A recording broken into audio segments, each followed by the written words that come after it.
आप देख रहे हैं APN 7।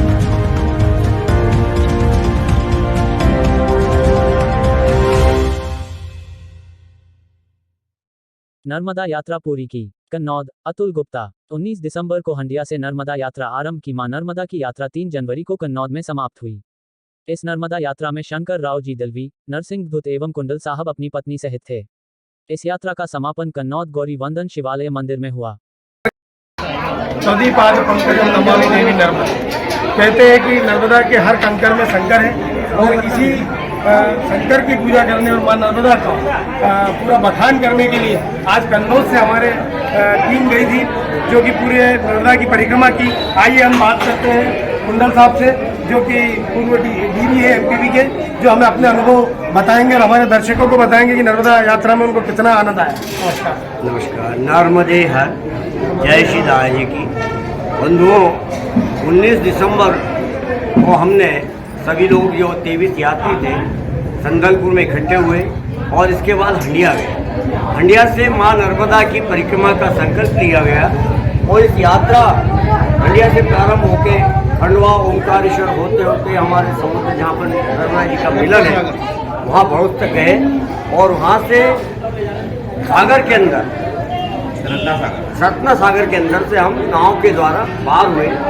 उसके बाद हमारी यात्रा प्रारंभ हो फिर से चली और आगे पुनः हम नेमार घाट तक आए। नेमार घाट के बाद हमारा जो यात्रा अमरकंटक की ओर प्रारंभ हुई। अमरकंटक से होते हुए हंडिया होते हुए ओंकारेश्वर तक पहुँचे। लेकिन इस यात्रा में माँ का हमको अद्भुत रूप देखने को मिला। ऐसे ऐसे चमत्कार देखने को मिले जो मैं आपके सामने बखान नहीं कर सकता हूँ। माँ नर्मदा बहुत जागृत है, सच्ची एक जो अगर आप उसमें बालक स्वरूप पे होके उसको समर्पित हो जाते हैं तो आपको सब कुछ देते हैं। अद्भुत रूप देगा। आप क्या संदेश देना चाहते हैं? नर्मदा यात्रा लोगों को करनी चाहिए, इससे लोगों को क्या शिक्षा मिलती है? माँ नर्मदा की यात्रा करना चाहिए, इससे आपको बहुत कुछ सीखने को मिलेगा। एक तो हमारा हिंदू सनातन धर्म का है, धर्म की आपको प्रेरणा मिलेगी। दूसरा आप देखेंगे कि नर्मदा के किनारे किनारे काफ़ी वृक्षारोपण हुआ, हरियाली हुई है, तो हमें पर्यावरण की रक्षा के लिए वृक्षारोपण भी करना चाहिए। मिट्टी का जो संरक्षण हो रहा है वो भी हमको सही करना चाहिए। ये सारी चीज़ आपको देखने को मिलेगी उसमें माँ नर्मदा की यात्रा के अंदर। अब हम प्रमुख व्यवसायी हैं यहाँ के और यहाँ जो शमशान समिति के हैं वो सेवादार हैं, मतलब हमेशा हम शमशान सेवा समिति के लिए तत्पर रहते हैं और नगर के प्रमुख हैं और मतलब नगर के जो व्यवसायिक परिवारों से आते हैं। भैया नरसिंह भैया दूध से बात करेंगे कि आपका इस नर्मदा यात्रा में कैसा अनुभव रहा? देखिए, इस यात्रा में हमें बहुत आनंद आया। हमारे डी साहब ने बहुत सब घुमाया।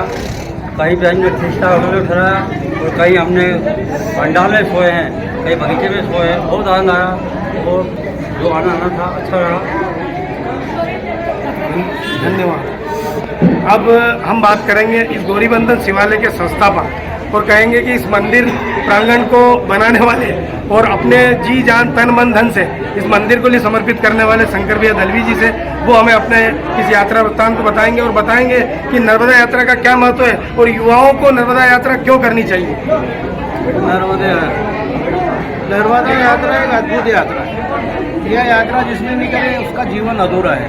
मैं तो ये कहता हूँ कि माँ ने कितनी जगह हमारे को साक्षात रूप तो नहीं दिया दर्शन, लेकिन अदृश्य रूप में ऐसे दर्शन दिए और ऐसे चमत्कार हमको देखने को मिले हैं। पल पल अनुभूति हुई है हम लोगों को। जहाँ हम घाट पे खूब ठुठराते हुए जाते थे कि अब ठंड लगेगी कैसे नहाएंगे, वहाँ माँ ने अद्भुत रूप से हमारे को धूप निकाल दी और ऐसी ऐसी जगह हमारे को दर्शन हुए हैं कि कुछ होता।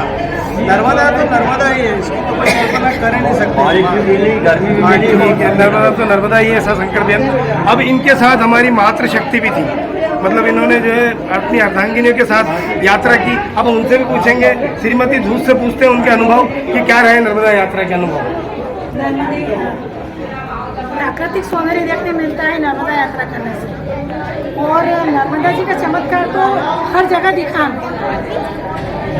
अद्भुत यात्रा है। तो महिला होने के नाते आपको वहाँ कोई दिक्कत नहीं है? आप नहीं, कोई दिक्कत नहीं है। मतलब आप सुरक्षा की भावना? नहीं, कोई दिक्कत नहीं है।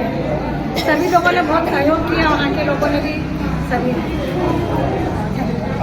अब हम बात करेंगे मिसेस दलवी से, वो बताएंगी अपने अनुभव नर्मदा यात्रा।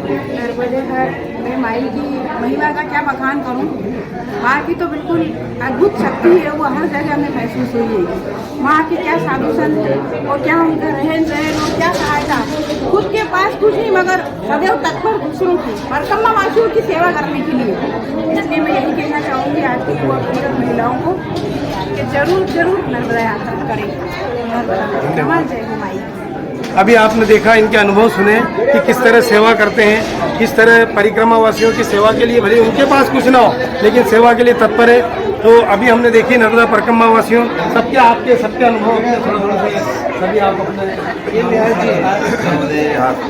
नर्मदा जी को जीवन रेखा के रूप में अपन जब सुनते आए हैं, वही हम साक्षात देखते आए हैं। वास्तव में लिली से अभी आपने देखा कि एक छोटे से गांव लिली से भी इस पूरी नर्मदा यात्रा समूह के साथ रहे और हमने देखा है। धन्यवाद। APN 7 में मैं कैमरामैन अक्षित तापड़े के साथ अतुल गुप्ता। धन्यवाद। नर्मदे